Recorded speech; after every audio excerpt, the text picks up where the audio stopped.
Gracie Ruth Mitchell presents a recording of the book 5 Stolen Rings by Gracie Ruth Mitchell, narrated by Rylee Kuberra and John Joseph Rogers.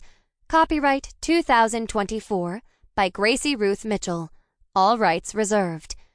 This recording may not be copied or played for an audience without the written permission of Gracie Ruth Mitchell. 1. Stella. You want to know the difference between me and my dog, Grover?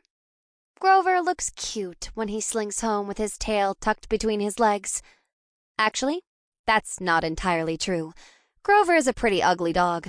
It's not his fault, he's a mutt and a half. He's got droopy eyes and a perpetually squashed face like he's just run into a wall. And oftentimes he has just run into a wall, since he has poor vision on account of the whole droopy eye thing. His hind legs are bowed, and his tongue always lolls because it's too big to fit in his mouth. He has a great personality. My personality, on the other hand, I'm not sure it's great enough for me to look cute when I run home with my tail between my legs. I returned to Lucky, Colorado 2 weeks ago, and my family has yet to call me anything of the sort.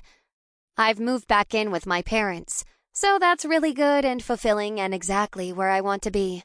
It's fine, I tell myself silently, giving my cheeks a few sharp pats.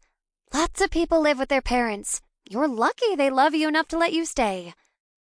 And to be fair, it's not like I've returned to my old childhood bedroom, where my boy band posters have probably merged with the wall on a cellular level by now.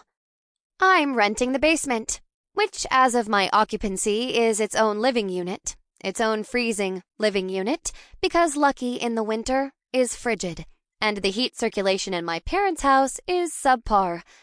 It's not a bad little space, though, really. 1 tiny bedroom, a bathroom, and a wet bar with a mini fridge.